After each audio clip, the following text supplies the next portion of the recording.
When you first hear the phrase Europe's quiet advantage, it probably sounds counterintuitive.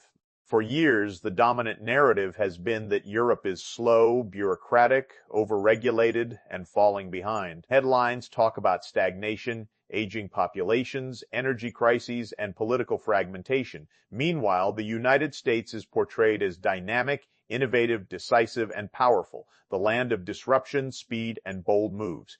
But if you step back from the noise, if you look not at slogans or stock market spikes, but at how real economic decisions are being made, a very different picture begins to emerge.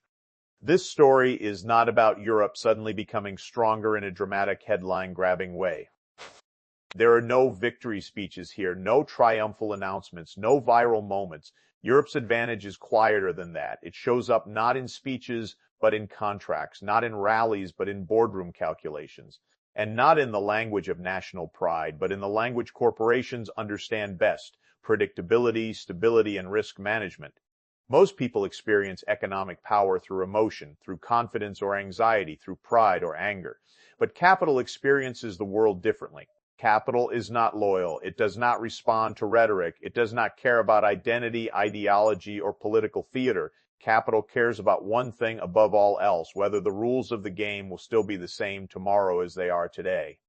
And right now, that is where Europe quietly outperforms the United States. To understand this, you have to strip away the personalities. This is not about who is in office, which party is winning, or which leader is louder. This is about systems. Over the last decade, the United States has increasingly become a place of volatility.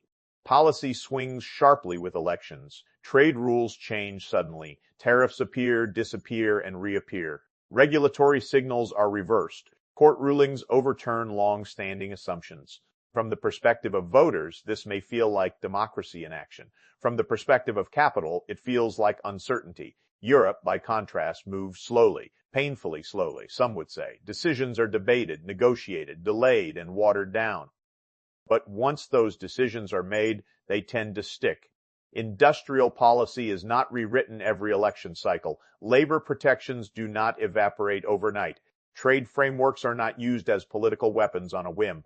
For corporations planning investments that take 10, 20, or 30 years to pay off, that matters more than speed or spectacle.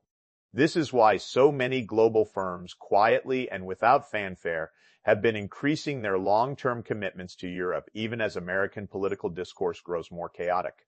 They are not doing this because Europe is more exciting. They are doing it because Europe is more legible. They can model future costs. They can anticipate regulatory environments. They can negotiate with governments that, while complex, are relatively consistent over time. Nowhere is this more visible than in manufacturing, energy, and advanced industry. In the United States, industrial policy often arrives in bursts. A crisis hits, a massive package is announced, subsidies flow, headlines celebrate a revival. But these moments are frequently followed by backlash, legal challenges, and political reversals. The incentives are real, but so is the risk that they will be restructured or withdrawn after the next election. In Europe, incentives tend to be smaller, slower, and less dramatic, but they are embedded in long-term frameworks. The message is not, "Come now before the door closes," but "This is the structure, plan accordingly." This difference shapes behavior in ways that rarely make the news. When executives decide where to locate a factory, a research center, or a supply hub, they are not just comparing wages or tax rates. They are asking deeper questions. Will the rules change suddenly? Will trade policy become a bargaining chip? Will labor law be politicized? Will infrastructure investment survive a change in government? In recent years, the United States has increasingly struggled to answer these questions with confidence. The irony is that America's strength has become part of the problem. Its political system amplifies conflict tolerance. Its media ecosystem thrives on outrage. Its elections feel existential, not incremental. Each cycle promises radical change and often delivers at least some of it. For citizens, this intensity can feel energizing. For long-term planners, it feels destabilizing. Europe's relative dullness becomes an asset. This does not mean Europe is free of conflict. It is not, But conflict in Europe tends to be channeled through institutions rather than detonated through abrupt policy shocks. Disagreements are slower to resolve, but less likely to result in sudden reversals. This creates an environment where companies can absorb friction without fearing collapse. Stability, not perfection, becomes the competitive edge. Energy policy offers a clear example. After the shock of recent global disruptions, both Europe and the United States faced immense pressure to secure supply, control costs, and accelerate transition. The American response was aggressive and headline-driven, with sweeping legislation and massive incentives. The European response was more fragmented, negotiated across states, and often criticized as insufficient. Yet over time, Europe's approach has produced something crucial, a clearer long-term trajectory. Companies operating in Europe can see where energy policy is going, even if they dislike aspects of it. In the United States, the scale is larger, but the path is less certain. Labor relations reveal a similar pattern. In Europe, labor is institutionalized. Unions, works councils, and sectoral agreements are part of the system. This can be frustrating for companies seeking flexibility, but it also reduces uncertainty. Labor costs are higher but more predictable. Disputes follow established channels. In the United States, labor is more flexible but also more volatile. Unionization efforts surge and stall. Court rulings reshape labor rights. Political narratives swing between empowerment and suppression. From a corporate perspective, this flexibility comes with risk. The result is not that Europe is suddenly outcompeting the United States in every metric. It is that Europe is increasingly winning on a dimension that rarely appears in political debate: reliability.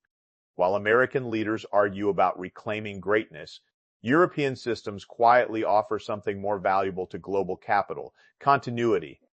This is where the concept of quiet advantage becomes clear. Europe is not winning by dominating headlines. It is winning by being boring, by being consistent, by being slow enough that decisions once made endure in a global economy shaped by long-term investment cycles that matters more than many are willing to admit. And this dynamic exposes a deeper tension in American political culture. The same volatility that energizes voters undermines long-term economic planning. The same willingness to disrupt norms that signals strength to supporters signals danger to investors. This does not mean democracy is a weakness. It means that without institutional continuity, political power becomes episodic while economic power demands persistence. As we move forward, the gap between perception and reality is likely to widen. America will continue to project confidence, speed, and ambition. Europe will continue to appear cautious, divided, and slow. But beneath that surface, capital will keep making choices based not on which system sounds stronger, but on which system behaves more predictably over time. That is the quiet advantage. And it is reshaping global economic decisions in ways that most people never see until after the consequences arrive. To see how this quiet advantage actually works, you have to shift your perspective from politics as spectacle to politics as infrastructure. Most public debate focuses on leaders, elections, and crises, but long-term economic power is built elsewhere. It is built in regulatory frameworks, legal continuity, institutional memory, and the ability of a system to function even when personalities change. This is where Europe's design, often mocked as cumbersome, reveals its strength. In the United States, political change is increasingly framed as rupture. Each election is presented as a turning point that will reverse or undo what came before. Policies are branded as victories for one side and existential threats by the other. This language is not accidental. It mobilizes voters. It generates attention. It keeps the political system emotionally charged. But it also signals something deeply unsettling to anyone trying to plan for the long term. Instability is not a bug of the system. It is becoming a feature. For corporations, especially those operating in advanced manufacturing, energy, pharmaceuticals, and infrastructure, time horizons matter. A factory is not a 4-year investment. A supply chain is not built for a single administration. These projects require confidence that rules governing trade, labor, and regulation will not swing wildly every electoral cycle. In this environment, Europe's slower, consensus-driven approach becomes an anchor. Consider how policy is made in the European Union. Decisions require negotiation across multiple governments, institutions, and interest groups. This process is frustratingly slow. It dilutes bold proposals, it produces compromises that satisfy no one completely, but once a policy survives this gauntlet, it gains durability. Reversing it is difficult. Altering it requires another long process. For businesses, this creates a paradoxical benefit. Even if the outcome is not ideal, it is predictable. The United States operates differently. Policy can change quickly through executive action, legislative shifts, or court decisions. This flexibility allows for rapid response in moments of crisis. It also means that incentives, regulations, and trade rules can be rewritten with little warning. From the inside, this feels like responsiveness. From the outside, it feels like volatility. This difference is especially visible in trade and industrial policy. American trade policy has increasingly become a tool of political signaling. Tariffs are announced, suspended, expanded, or threatened as part of broader political battles. The stated goal is often protection or leverage. The unintended consequence is uncertainty. Companies do not know which inputs will become more expensive next quarter, which markets may suddenly close, or which alliances may fracture under political pressure. Europe, by contrast, tends to embed trade policy within broader, long-term frameworks. Changes happen, but they are negotiated and phased in. They are rarely framed as punishment or spectacle. This reduces the sense that trade rules are weapons to be deployed unpredictably. For companies coordinating supply chains across borders, this matters enormously. Another area where Europe's quiet advantage becomes visible is regulation. American political culture often treats regulation as a burden to be minimized or dismantled. European systems treat regulation as part of the operating environment. Again, this creates a trade-off.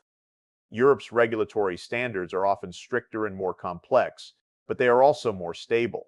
Companies know what is expected of them, and those expectations do not fluctuate dramatically with changes in government. In the United States, regulatory enforcement has become increasingly politicized. Agencies expand or contract their authority depending on who is in power. Rules are challenged in courts. Long-standing interpretations are overturned. From a democratic perspective, this reflects accountability and contestation. From an economic planning perspective, it introduces risk. Compliance becomes a moving target. This distinction extends to labor markets. Europe's labor systems are often portrayed as rigid and costly, and in some respects, they are.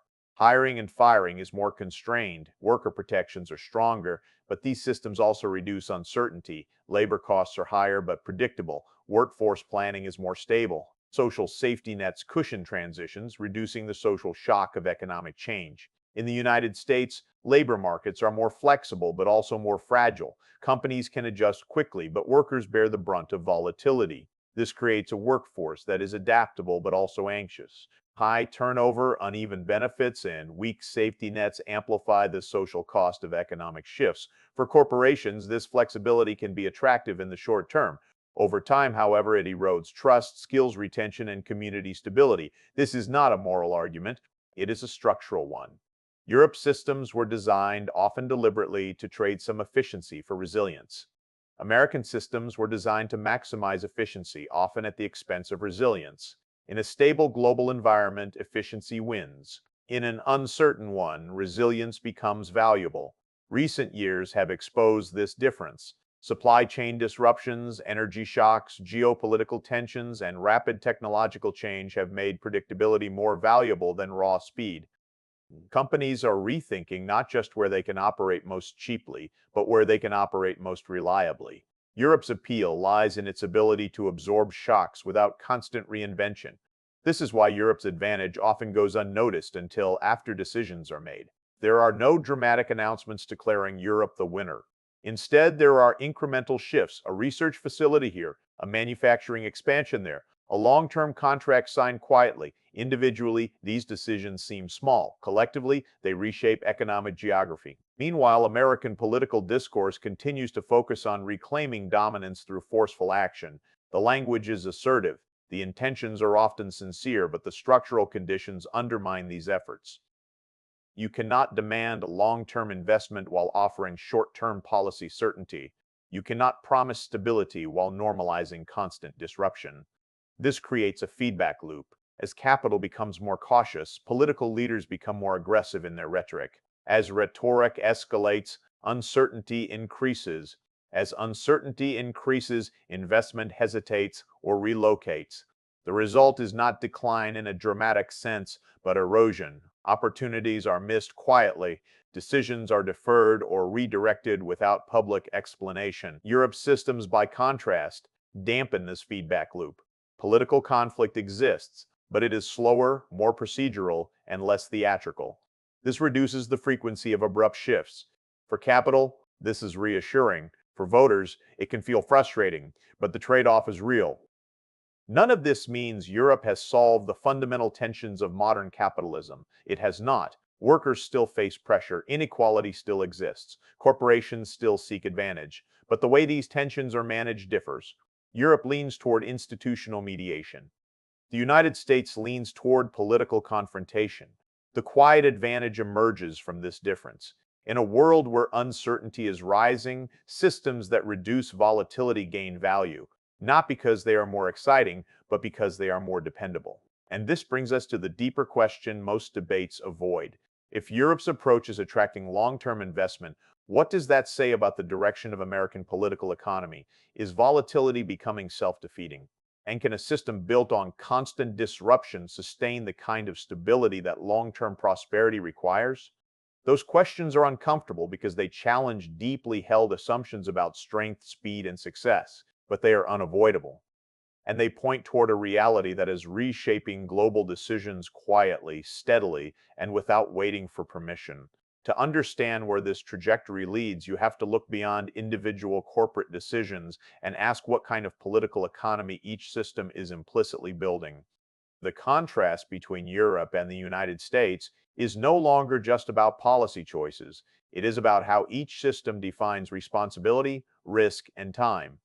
In the United States, economic governance has increasingly become reactive. Problems are addressed when they erupt into crises. Financial collapse triggers bailouts. Supply chain breakdowns trigger emergency legislation. Energy shocks trigger sudden interventions. Each response is large, urgent, and framed as exceptional. What is missing is continuity. The underlying structures that produce the crisis are rarely reworked in a sustained way. Instead, the system lurches from one emergency to the next.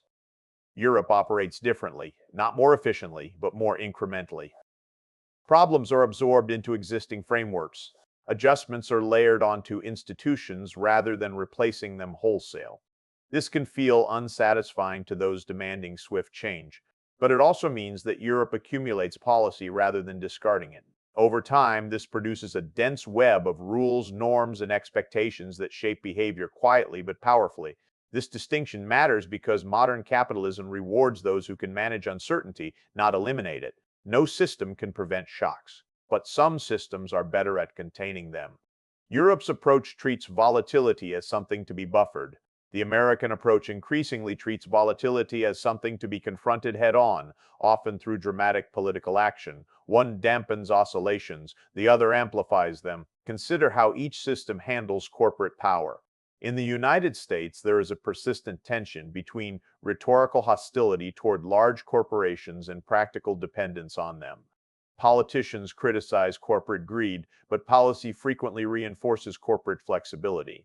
Antitrust enforcement waxes and wanes. Labor protections are debated but rarely locked in. Corporate governance remains oriented toward shareholder value.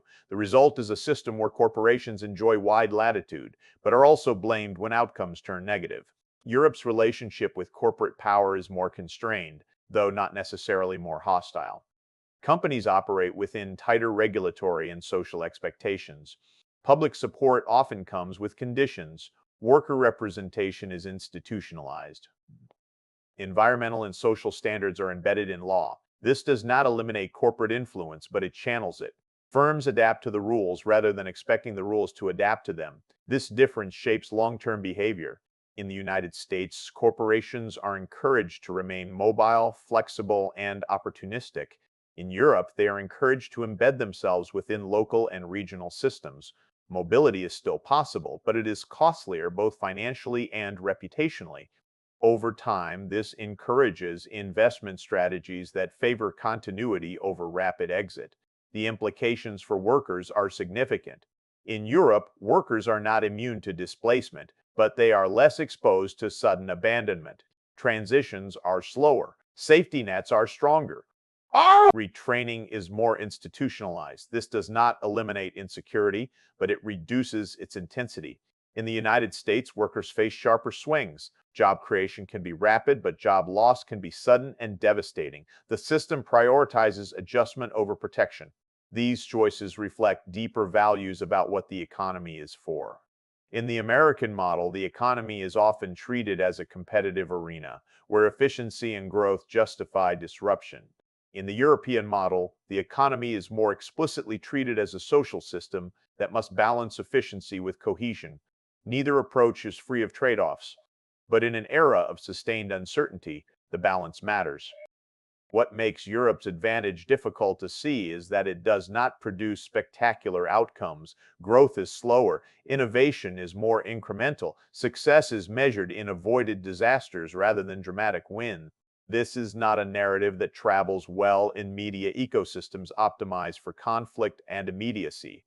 American discourse thrives on decisive moments. European governance produces extended processes. Yet, for capital making long-term decisions, processes matter more than moments. A system that signals moderation, continuity, and institutional resilience becomes attractive when global conditions are unstable. This is why Europe's appeal is rising quietly, even as public narratives continue to frame it as stagnant or declining. Meanwhile, the United States faces a structural dilemma. Its political system is exceptionally good at mobilizing energy, but increasingly poor at sustaining consensus. Policies are ambitious but fragile. Institutions are powerful but contested. Each electoral cycle threatens to undo the last. For investors, this creates a constant question mark, not about whether America can act, but whether it will stay the course. This dilemma extends beyond economics. It affects trust. When rules change frequently, trust erodes. When promises are reversed, credibility weakens. Over time, this shapes expectations. Businesses begin to discount political commitments. Workers stop believing long-term assurances. Communities become skeptical of redevelopment plans. The system continues to function, but with diminishing confidence. Europe's quieter approach fosters a different dynamic. Trust is not built on excitement, but on consistency. People may criticize institutions, but they also expect them to persist. This expectation stabilizes behavior. Companies plan, workers commit, governments invest. The pace is slower, but the trajectory is clearer. None of this suggests inevitability. Systems change. Europe faces its own pressures, from demographic shifts to geopolitical tensions. Its model is not guaranteed to endure unchanged, but at this moment the contrast is stark. One system is optimized for speed and disruption. The other is optimized for endurance. The real question, then, is not which system is morally superior, but which is better suited to the conditions of the 21st century. As global challenges become more complex and less predictable, the value of stability increases. This does not mean abandoning innovation or dynamism. It means embedding them within structures that can absorb failure without collapse. America's challenge is not a lack of resources, talent, or ambition. It is a lack of continuity. Without mechanisms that bind policy across political cycles, strength becomes episodic. Power flares, then fades. Europe's strength lies in its refusal to allow any single moment to define the whole. This is why Europe's advantage remains quiet. It does not announce itself, it accumulates, and by the time its effects become visible, the decisions that produce them are already locked in. Understanding this requires a shift in how we think about power, not as the ability to act decisively in the moment, but as the ability to shape outcomes over time, not as noise, but as structure, not as chaos mastered, but as chaos managed. And once you see that distinction, it becomes harder to unsee, because it reframes not just economic competition, but political success itself. The question stops being who can move fastest and becomes who can endure longest without tearing itself apart. At this point, it becomes necessary to confront the uncomfortable implications of everything we have discussed, because Europe's quiet advantage is not just an economic phenomenon. It is a political warning. and it is a warning directed less at Europe's competitors than at societies that mistake intensity for strength. The American system still produces extraordinary moments, breakthrough technologies, massive capital formation, rapid innovation cycles. These achievements are real and they matter, but they increasingly coexist with a deeper fragility. A fragility rooted not in economic capacity, but in institutional trust. When rules feel temporary, when commitments feel reversible, when every election threatens to reset the ground beneath people's feet, long-term confidence erodes even as short-term performance spikes. This is the paradox at the heart of American chaos. The very dynamism that fuels growth also corrodes durability. Each disruption creates momentum, but also leaves residue. Exhaustion accumulates. Cynicism grows. Over time, the system begins to feel like a series of sprints without a marathon strategy. Europe's advantage emerges from the opposite instinct. European systems are designed to constrain extremes, to slow decision-making, to force compromise. This is often criticized as weakness, and sometimes rightly so. But constraint has a side effect that is increasingly valuable. It limits how far and how fast the system can swing.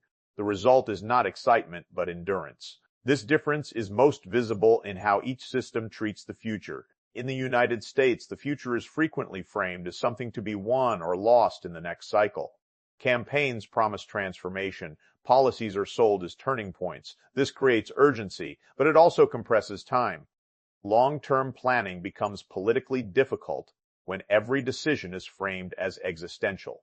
In Europe, the future is treated as something to be managed rather than conquered. Change is incremental.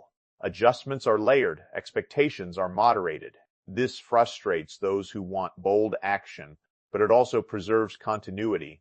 The future unfolds as an extension of the present rather than a break from it. For corporations, this distinction matters profoundly. Long-term investment is not driven by optimism alone.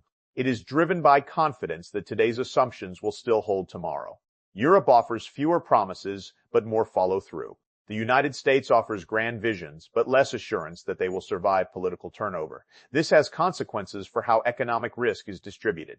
In America, risk is pushed downward. Workers, communities, and local governments absorb volatility while capital remains mobile. In Europe, risk is more socialized. Not eliminated, but shared. Safety nets, labor protections, and public institutions cushion shocks. This does not make Europe immune to crisis, but it changes who bears the cost. The social effects of this difference are subtle but cumulative. In Europe, people are less likely to expect dramatic improvement, but also less likely to fear sudden collapse. In the United States, hope and anxiety coexist at high levels. Opportunity feels abundant but precarious. This emotional volatility mirrors the economic one. Over time, these dynamics feed back into politics. In volatile systems, trust becomes fragile. People stop believing in gradual progress. They demand decisive action. Leaders respond with bolder rhetoric and sharper confrontations. This intensifies polarization, which further destabilizes policy continuity. The cycle reinforces itself. Europe's quieter systems dampen this feedback loop. Dissatisfaction exists, but it is channeled through institutions rather than explosions. Protest is normalized. Negotiation is expected. Change feels slow but less threatening. This stabilizes expectations even when outcomes are imperfect. The result is not harmony, but manageability. And in a world defined by overlapping crises, manageability becomes a competitive advantage. This is why Europe's advantage remains misunderstood. It does not produce heroes or villains. It does not lend itself to dramatic narratives. It functions in the background, shaping incentives and behavior over long periods. By the time its effects are visible, they are already embedded. Meanwhile, American discourse remains fixated on reclaiming control through forceful action, trade wars, industrial battles, political showdowns. These efforts often treat symptoms rather than structures. They aim to shock the system into compliance rather than redesign the system itself. The result is motion without direction. What is rarely acknowledged is that stability is not the opposite of ambition. It is the precondition for sustained ambition. Systems that exhaust themselves through constant upheaval eventually lose the capacity to plan. They become reactive, improvisational, and fragile. Systems that preserve continuity can pursue goals patiently, even if progress is slow. BB Taney for right. Europe's quiet advantage is rooted in this patience, not because Europe is wiser or more virtuous, but because its institutions were shaped by historical trauma. War, collapse, and division taught hard lessons about the cost of unchecked volatility. The systems that emerged were deliberately conservative in the literal sense, designed to conserve stability. The United States, by contrast, was built on expansion and reinvention. Disruption is part of its national mythology. This has been a source of strength, but it also creates blind spots. When disruption becomes constant rather than exceptional, it stops being productive. It becomes corrosive. This brings us to the central tension of the moment. The global economy is entering an era where shocks are frequent and interconnected. Climate change, geopolitical rivalry, technological disruption, and demographic shifts are not isolated challenges. They compound each other. In this environment, systems that can absorb stress without radical swings gain an advantage. Europe's approach aligns with this reality, even if unintentionally. America's approach increasingly conflicts with it. This does not mean decline is inevitable. It means adaptation is required, not through louder rhetoric, but through institutional reform. Not through episodic interventions, but through durable frameworks. The tragedy is that this conversation rarely happens openly. Instead, debates revolve around personalities, elections, and symbolic victories. The deeper structural issues remain untouched. And so the quiet advantage continues to operate in the background, reshaping decisions without provoking headlines. For viewers, the most important realization is this. Power in the modern world is less about domination than about reliability. Less about who moves first, and more about who remains standing after repeated shocks. Europe's strength lies not in its ability to win quickly, but in its ability to persist. Once you see that, the narrative of American chaos and European stagnation begins to invert. What looks like stagnation becomes stability. What looks like chaos becomes risk, and the choices made by capital begin to make sense. This is not a story about Europe overtaking America. It is a story about how different systems perform under pressure, and it raises a question that lingers uncomfortably beneath the surface of every political debate. In a world defined by uncertainty, which system is better equipped to endure? Now, the pattern should be unmistakable. Europe's quiet advantage is not the result of brilliance, nor is it a sudden shift in global power. It is the byproduct of a system that prioritizes continuity over spectacle, durability over disruption, and institutions over personalities. What makes it difficult to recognize is that it does not announce itself. It accumulates silently, decision by decision, contract by contract, investment by investment. The United States still commands enormous economic and cultural influence. It remains a center of innovation, finance, and ambition. But influence and endurance are not the same thing. Power that relies on constant motion must continually justify itself. Power rooted in structure simply persists. This distinction is becoming increasingly important as the global environment grows more unstable. The deeper lesson here is not that Europe has found a perfect model. It has not. European societies face real constraints, real inequalities, and real frustrations. Growth is uneven. Demographics are challenging. Political consensus is often strained, but the system absorbs these pressures rather than amplifying them. That absorption capacity is what gives Europe its quiet strength. America's challenge is that its political economy increasingly confuses motion with progress. Policy changes rapidly, but direction is inconsistent. Each administration seeks to leave its mark, often by dismantling what came before. This creates a sense of permanent transition. For citizens, that feels like instability. For capital, it feels like risk. Over time, this dynamic reshapes expectations. Corporations learn to discount political promises. Workers learn to doubt long-term assurances. Communities learn to treat redevelopment plans with skepticism. None of this produces immediate collapse. It produces erosion. Confidence thins gradually, almost imperceptibly, until it becomes noticeable only in hindsight. Europe's advantage operates in reverse. Expectations are modest but reliable. Institutions are criticized but trusted to endure. Policies are slow but persistent. This steadiness lowers the emotional temperature of economic life. People are less likely to expect dramatic breakthroughs, but also less likely to fear sudden ruin. That balance matters more than headlines suggest. The global implications of this divergence are profound. As companies reassess supply chains, energy strategies, and investment horizons, they are quietly recalibrating their risk tolerance. The question is no longer simply where returns are highest, but where assumptions are least likely to be invalidated by political upheaval. Europe increasingly fits that requirement. This does not mean capital is abandoning the United States. It means capital is hedging, diversifying, spreading exposure across systems that behave differently under stress.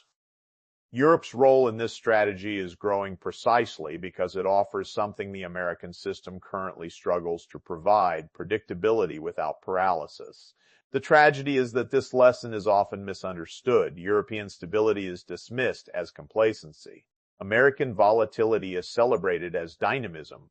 These narratives persist because they align with national myths, but myths do not guide investment decisions. Structures do. What ultimately determines a system's strength is not how loudly it declares its intentions, but how consistently it delivers outcomes over time.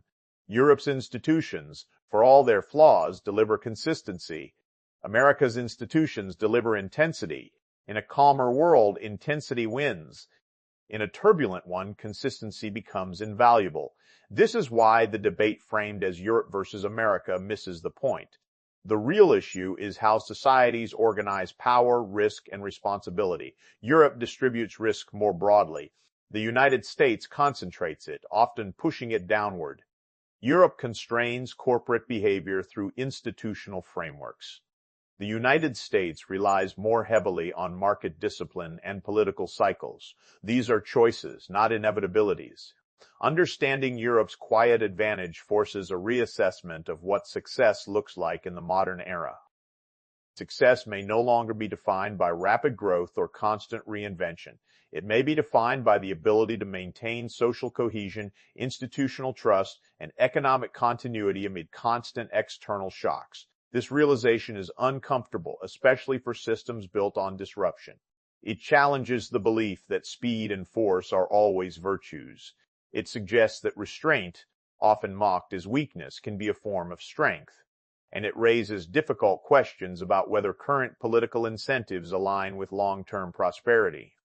For the United States, the path forward is not about copying Europe wholesale. The systems are too different, but it does require confronting a hard truth. Without mechanisms that bind policy across time, ambition becomes fragile. Without institutional continuity, power becomes performative. Without trust, even the strongest economy begins to feel unstable. Europe's example shows that it is possible to trade some dynamism for durability. That trade-off is not cost-free, but it is deliberate. And in a world where crises overlap and compound, deliberate design matters more than improvisation. The most important takeaway, then, is not about who is winning. It is about how outcomes are produced. Europe's quiet advantage is not the result of luck or morality. It is the result of systems that were built to survive stress rather than thrive on it. America's chaos is not a failure of character or capability. It is the consequence of structures that reward disruption without sufficiently containing it. As global conditions continue to evolve, these differences will become more visible, not through dramatic announcements, but through patterns that only emerge over time. Where investment flows, where workers feel secure, where institutions retain legitimacy, where societies can plan beyond the next election. That is where real power reveals itself, not in moments of dominance, but in the ability to endure, not in noise, but in structure, and not in chaos mastered, but in chaos absorbed. Europe's advantage remains quiet because it does not need to be loud. It simply works. We EU